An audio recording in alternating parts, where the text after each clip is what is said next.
to Iran.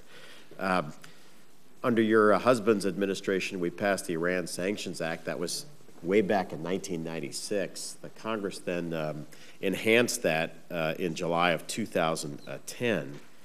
Government Accountability Office has identified 41 companies that are potentially in violation or one or both of those statutes. CRS reports 29 such companies in probable violation. In December, Undersecretary Burns told the House that we have launched a formal investigation of these companies. But as yet, the State Department has only designated one entity, a Swiss-Iranian entity called NICO, as in violation of the Iran Sanctions Act and then the 2010 legislation. Question, how many companies do you have currently under investigation now at the State Department for violating one or both of these statutes? Well, Senator, first let me say that I was the first Secretary of State to impose sanctions. You're right, they were passed in the 90s, and nobody imposed sanctions until I did. And we are actively considering a number of other companies. I think we've commenced investigations across the board. I will provide you with that information. Some of it is classified, some of it is not, but I'd rather give you a full answer in a classified setting or a classified document. I appreciate that very much. A second topic in the news recently, a great concern to me for a long time, is expanding piracy in the Indian Ocean. This is a map showing their range in 2008, in 2009, and 2010. Obviously, with the murder of 4 Americans now, it's a front page in the news. We have deployed significant naval forces there under Task Force 151, but it would appear, and my read of the administration is you and others think that we may have crossed a dividing line or a turning point. I would say that if we can't be tough on pirates on the open seas, we can't be tough on almost anything. The second Washington administration committed upwards of 10% of all federal revenue to paying off the Barbary pirates. Mm-hmm. President Jefferson finally decided it was too expensive and too dangerous and authorized the very small U.S. Navy in its first mission to take on the Barbary pirates, which required close quarter action and led to a hero named Stephen Decatur, which Decatur, Illinois is named after. It would appear that up close and personal combat on the high seas is necessary by the United States to suppress this. I would just point out the main ports, especially of Garsad and Hobyo, seem to be where they're operating. It would make sense for us to station a U.S. naval vessel, say 12.1 miles off the coast of Hobyo, and basically attack and sink anything coming out farther than that. How are we on crossing this divide and now basically recovering our Jeffersonian tradition of getting active with the pirate trade?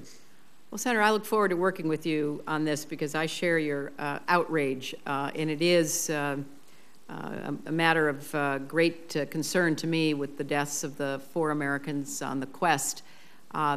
We have put together an international coalition, but frankly, we're just not, in my view, getting enough out of it. So we're looking at a lot of different options. I've tasked the State Department to come up with a much more comprehensive approach. We're working with the Department of Defense. And I would make 3 points. One of our big problems is that a lot of the major shipping companies in the world think it's the price of doing business. Right. And they're not pressuring their governments. They're not particularly concerned. They pay a ransom and they just go on their merry way. That has been a huge problem. Secondly, the naval ships that have been involved from, I think now, something like more than 20 nations, just have not been willing to really put themselves out. They're happy to patrol and they're happy to say they are and then kind of count themselves as part of the coalition against piracy. But when push comes to shove, they're not really producing. Right. And third, it's hard to imagine that we're going to be able to resolve this until we go after their land-based ports. So I will be happy to get back to you with the results of our efforts, but you're right. I mean, from the shores of Tripoli, I mean, we were talking about this at the dawn of the American government, and here we are back with 21st century piracy, and I'm just fed up with it, and we need to do more, and we need to make it clearer that the entire world had better get behind whatever we do and get this scourge resolved. I read from the tea leaves. I think you are very forward-leaning in the administration on this, and I want to encourage you. I think that's great, and I do think military action, not necessarily boots on the ground, but military action not against— boots on the ground. Right, but military action, once they come on the high seas, they're on our territory. We have overwhelming military advantage. Since Somalia doesn't have much of any kind of maritime trade, anybody more than 12 miles off the coast and moving out into the Indian Ocean, basically, I think, is subject to attack and sinking by international navies. Well, they also have these motherships. So right. Even if they're small fishing vessels, that's one thing, but they're now launching their attacks off of these so-called motherships. So right. I think there's ways to make distinctions. Yeah, and a standard procedure would be just to put a round into the rudder of the ship. At that point, they run out of food or water, but it's too bad that they made this expenditure. One last thing, then, since I have time. I'm concerned about, in the age of budgetary constraint, to continue your momentum in expanding the U.S. diplomatic footprint in China. We don't have a domestic terrorism threat in China, and so expanding a U.S. diplomat in a non-classified environment with basically an office key and a door lock, I think is entirely appropriate. And what U.S. exporters tell me is they follow the flag. So, for example, we have a very expensive new consulate in Wuhan that was established. But all those Inman security standards, et cetera, generate extraordinary cost.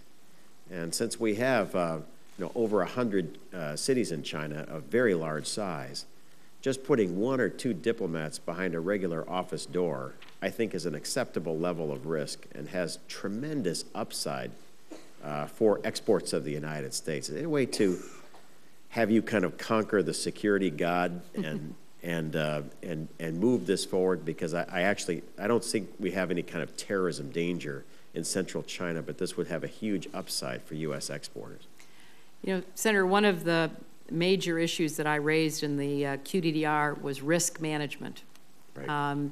We have gone so far onto the side of trying to think of every possible risk and then protect against it that I do think it can hobble us. And so I will take a close look at what more we can do in China, because China is, as you know, very aggressive diplomatically all over the world. Right. I mean, they are increasing their diplomatic footprint everywhere, and we've got to be competitive, including within China. That's right. Mr. Chairman, I just think this is a possibility because it's one of the few countries where we don't have a domestic terror threat against U.S. diplomats. And so lower cost office solutions may be the way to expand the footprint at low cost to this budget. Thank you, Mr. Chairman. Thank you. Something